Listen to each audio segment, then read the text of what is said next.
Eu sempre fui muito inquieto, né, Renato? Muito inquieto. Sempre quis fazer as coisas acontecerem, sempre fui muito determinado e falando, eu vou construir uma história. Eu gostaria que meus filhos um dia olhassem para a história do pai e se orgulhassem de ter construído algo. Né? Ser empreendedor é gerar emprego, é gerar riqueza para o país, é fazer alguma coisa acontecer, é fazer a diferença no mercado, é ter algum negócio que realmente seja admirado pelos outros, na forma que ele se conduz, na forma que ele se comporta, seja prestação de serviço, como eu já fiz, seja produção de qualquer coisa, negócio que eu já entrei na minha vida, mas eu sempre fui muito, vamos dizer assim, muito determinado em relação a esse objetivo. Então eu sabia que algum lugar eu ia chegar, eu só não sabia onde. Ninguém como jovem pode imaginar onde pode chegar. Mas eu observava muito, eu usava como benchmark, como referência, os grandes empreendedores, os grandes empresários. Isso é muito importante, né? Eu acho que o jovem tem que ter a referência para se basear. É a experiência dos outros que você ainda não viveu que pode te iluminar o seu caminho, que pode te dar uma noção e abrir a sua visão, que eu considero uma das forças mais importantes do ser humano é enxergar algo que eventualmente o outro não está vendo. E se enxergar dentro desse contexto. Então, eu me enxergava em algum lugar muito grande no futuro. E eu queria estar lá. Falei, eu não vou passar essa vida para ser medíocre ou ser só mais um. Eu vou tentar ser alguém especial. E para isso eu me dediquei bastante. Medo e insegurança são intrínsecos do ser humano, é natural. A gente tem medo quando está numa altura e olha para baixo e tem sensação de frio na espinha. A gente tem medo quando a gente vai enfrentar um projeto e a gente não sabe o que pode acontecer. A insegurança é natural, é super natural. Para entrar em coisa nova, sair da zona de conforto, todos esses aspectos e todas essas situações geram medo e insegurança. Quem disser, mas pode ser o Warren Buffett, pode ser o Steve Jobs, pode ser o Bill Gates, você, eu, qualquer um que está nos vendo agora, disser que nunca teve insegurança ou medo em alguma situação, agora, como você vai enfrentar o seu medo? A coragem foi definida entre as 500 maiores empresas do mundo como um dos itens mais importantes no sucesso delas. A coragem de investir, a coragem de acreditar, a coragem de enfrentar as crises, a coragem de ter criatividade, de não desistir nunca, de ter essa determinação. Tudo isso faz parte, vamos dizer assim, da definição do sucesso. Então, sim, tive medo várias vezes, sim, já tive insegurança, mas eu consegui largamente superar isso fazendo as coisas acontecerem. E não deixando de fazer, e errando, e tropeçando e levantando, e tropeçando e levantando. O bom executivo, o bom empresário acerta mais do que erra. A gente sempre tem que abrir mão de alguma coisa, porque nunca tudo corre para o mesmo lado ao mesmo tempo. A vida é uma série de compensações. Eu chamo de como se fosse uma maré, ela vai e ela volta, é fluxos e refluxos. Nada está ruim o tempo todo, nada está bom o tempo todo. Nada vai funcionar como você sempre imaginou, mas também nada não vai. Então assim, tudo vai ter uma compensação. A questão é você conseguir administrar isso de um jeito em que a coisa boa seja em maior número do que a coisa ruim, né? Então é muito difícil. Então tive várias vezes na minha vida em que as coisas não caminharam como eu achava que tinham que caminhar. Então cabe a você ter o talento de saber, primeiro, jogar para lucros e perdas os problemas que você vai enfrentar e você vê que está indo mal, saber sair fora disso, saber corrigir rota quando preciso. Isso é uma coisa da gestão fundamental. A correção de rota, a empresa está caminhando para o abismo, você tem que tirá-la do abismo. O negócio não está indo bem, você tem que identificar os problemas, resolver os problemas e sair do problema. É uma coisa séria, não é brincadeira, não é fácil. Mas todos nós enfrentamos isso o tempo todo. Trabalhar é resolver problemas, a vida toda. Viver é resolver problemas. Então, abrir mão do quê? Abrir mão de vida familiar, abrir mão de tempo livre, abrir mão de lazer, abrir mão de uma série de coisas quando você está focado na construção daquela história. Isso aí vai vir depois, mas sempre com equilíbrio, porque uma vida sem... O que seria das férias se não tivesse trabalho? O que seria o trabalho se não tivesse férias?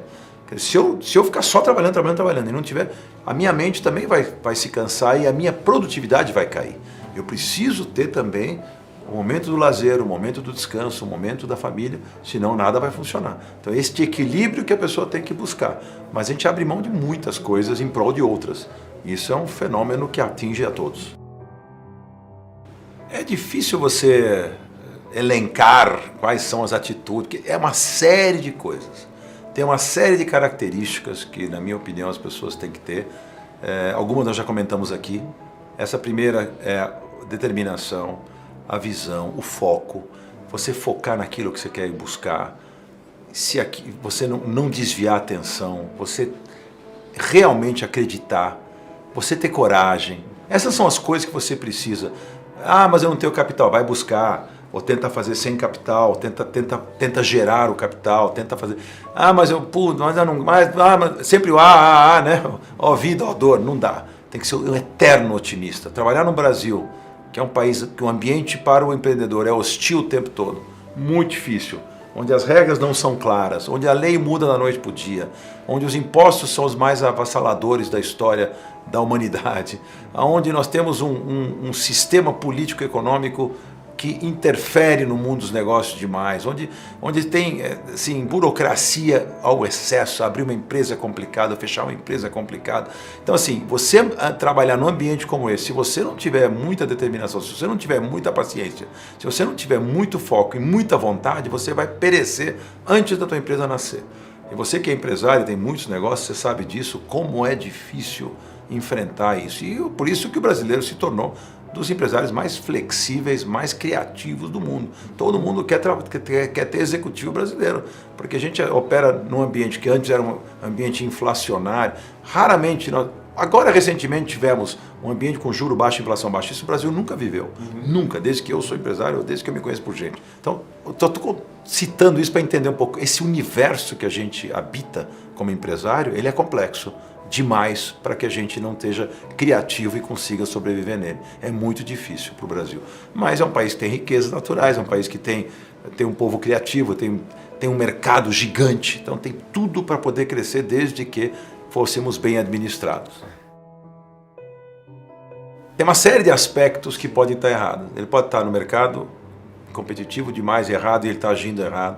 Ele pode estar precificando errado o produto dele, ele pode estar gerindo mal o negócio dele, a gestão é ruim, ele pode estar fazendo uma série de coisas, ele pode não estar preparado para competir com os competidores dele, ele pode ter uma equipe errada, contratada, tantas coisas que muitas variáveis, tantas variáveis que o empresário pode estar cometendo de erros, que não dá para a gente analisar assim, seria até uma coisa um pouco irresponsável. Mas eu digo assim para as pessoas, se você está num negócio, e você, por um período razoável de tempo, percebe que o negócio não está decolando, seu produto ou seu serviço não está sendo aceito como você gostaria no mercado, você não está vendendo ou não está conseguindo prestar o serviço, se você está, é bom você se coçar e fazer alguma coisa, porque não é que existe um baú sem fundo e que você pode ficar jogando o prejuízo lá para dentro, você vai quebrar de um jeito que você não volta mais. Às vezes é melhor fechar, né? É melhor começar um outro negócio. Outra coisa, se você perceber. Se você não conseguir identificar os erros e não conseguir corrigir a rota, sai fora. Depende do setor, depende do que está fazendo. Todo mundo tem que começar pequeno um dia, né? Essa coisa acontece com as pessoas quando ela está no negócio certo, na hora certa, quando ela está trabalhando direito, quando ela está fazendo. Não tem erro no mercado, como o Brasil, com o tamanho que ele tem, com as variáveis, com tantas variantes que nós temos de oportunidade. Se você está no negócio certo, se você contratou a equipe certa, se você está trabalhando direito, a chance de você crescer é muito grande. As dores do crescimento são enormes. É sempre que eu falo, passar a arrebentação é complexo. Quando você está nadando no mar, você está tranquilo. Agora, vem aquelas ondas gigantes. Para você continuar a entrar para mar aberto, que aí é outro cenário, você tem que passar aquela arrebentação. Essa é uma prova enorme para o empresário executivo. Aí quando chegou no mar aberto, ufa, passei as ondas, mas e aí? E olha para frente para você ver o que você tem para nadar. Aí vem mais complicação. Aí é o gigante do mar que está na tua frente. Então, tudo isso são os desafios que o empresário acaba passando. Ah, estou pequenininho no raso, estou me controlando. Quero ir para mar aberto, tem que passar a arrebentação. Esse é o primeiro momento, onde estão os grandes players. Eu brinco com uma história que eu sempre falo, se você quer nadar com tubarões, seja um deles. Se você for um peixinho e for nadar com tubarão, eles vão te comer. Eu dou esse exemplo, que no mercado é a mesma coisa. Você quer ser um tubarão, quer nadar com eles, você tem que ser um deles. E para ser um deles, você precisa passar a arrebentação, ir para o mar aberto e saber jogar o jogo dos grandes. Senão você nunca vai ser grande. Muito difícil. E outra coisa, como é que você faz para ser aceito nesse clube dos grandes, sendo competente, trabalhando com lealdade, fazendo um trabalho correto, não manipulando os negócios, preços, etc., para poder ganhar mercado, fazendo as coisas direito, você vai ser respeitado e admirado. E aí você é aceito no grande clube dos grandes empresas. Não é fácil, não. Relacionamento é tudo, em todos os negócios. Teu relacionamento com os seus funcionários, dentro de casa. Teu relacionamento com os seus fornecedores, importantíssimo para produzir as coisas que você precisa. Seu relacionamento com o mercado financeiro, quando você precisa buscar financiamento. Seu relacionamento com a clientela. Seu relacionamento com os seus concorrentes. Tudo isso vai fazer você poder andar dentro desse ambiente. Se você ficar recluso lá como um ermitão e não criar relacionamentos, você está morto no mercado. Em todos os sentidos. Então, é fundamental. Eu vendia um intangível chamado ideia. Então você imagina que difícil que é prestar um serviço onde você vende ideia. Vender ideia para quem? Para os clientes. Relação, como é que é com os clientes? Você tem que ir para frente dos clientes, tem que ter uma relação boa com os clientes, para eles te aceitarem, para eles te respeitarem, para eles ouvirem as suas ideias, para eles aceitarem, que é muito difícil. Uma coisa é vender uma ideia, outra coisa é produzi-la, né? Então, ver pronto é uma coisa. Receber. Então, assim, o relacionamento com os clientes cria uma confiança importante para que essa confiança se transforme em resultado de negócios fechados. Né? Eu falo do poder de persuasão, né? Que é uma das forças que eu apresentei ali no teu evento, que é a força que você tem de convencer as pessoas de alguma coisa. Para isso as pessoas têm que estar... A pessoa, para se convencer de alguma coisa, tem que primeiro acreditar que você acredita no que está vendendo. Segundo, ela tem que estar apta a ouvir e entender o que você está falando. Quando você tem relacionamento bom com essas pessoas, eu já te conheço hoje, para te vender uma ideia vai ser muito mais fácil do que se eu não tivesse relação nenhuma com você. Então você vai criando uma empatia, Então isto que move o mundo, todas as relações. Os grandes países se relacionam na ONU para fazer as coisas acontecerem no mundo. Do grande ao pequeno, a Dona Maria se relaciona com a vizinha para poder pedir um açúcar emprestado. O mundo gira em volta dos relacionamentos. Eu já cometi alguns erros, vários erros, né? Eu acho que o maior foi entrar num setor que eu não dominava, acreditando que poderia ser espetacular, vou até nominar ele. Eu entrei, uma vez uns amigos meus chegaram para mim e falaram, olha, temos um negócio que precisa de investimento, mas parece ser espetacular. Então isso foi lá atrás, o Brasil é muito carente em saúde, vamos criar clínicas populares, dar acesso ao povo para consultas médicas baratas. Era R$ 75,00 a consulta, parecia que estava entrando no Einstein, a clínica era espetacular. Pergunta se não ficou as moscas durante quanto tempo e quanto dinheiro nós tivemos que pôr. Eu perdi um dinheirão nisso. Depois nós tentamos botar um povo que era dono de hospital para ajudar a administrar, os caras do setor. Mesmo assim foi muito difícil. O povo gozado não ia, a gente não tinha nenhum acordo com o plano de saúde, então por vários motivos o negócio não deu. Então perdi um dinheirão. Foi mais longe que eu gostaria, eu devia ter parado na primeira onda, fui na segunda porque veio esse povo que administra hospitais a ajudar e mesmo assim não deu certo. Aí eu falei, quer saber, faz o que você sabe fazer. Por que eu fui no mercado financeiro e tecnologia? Tecnologia, primeiro, que eu acho que é o disruptivo, é o que faz a diferença hoje. Então, todos os negócios que eu estou em tecnologia têm a ver com as coisas que eu acredito. No mercado financeiro, sempre fui um grande interessado em mercado financeiro. Sempre fui um grande cliente em mercado financeiro, não só em volume que eu estou falando, mas eu não sou tão rico assim, mas eu fui sempre muito interessado. Não é aquele cliente que não sabe o que está fazendo. Você pode chamar de investidor profissional, é o que eu sempre fui. Eu sei exatamente como que eu quis fazer meu dinheiro crescer, que eu ganhei com tanto suor, com tanto sacrifício, que eu não tinha o direito de jogar ele fora de um jeito, ou ficar dependendo de banco, ou de banco me empurrando o produto próprio, tá? Nunca gostei dessas coisas. Por isso que eu montei minha própria administradora de patrimônio, onde a gente pega o melhor que cada banco tem, ou cada fundo tem, ou cada investimento tem, e leva para os nossos clientes. E não fico, né, dependendo de ser mais um número dentro de uma estrutura. Então, a vida sempre foi assim para mim. Então, voltando só para encerrar, erros se cometem, cometi, mas soube parar também, jogar fora e não me arrependo. Leite derramado eu não fico chorando. O que eu perdi ali, depois eu ganhei 5, 6 vezes mais com as boas coisas que depois eu fui fazer.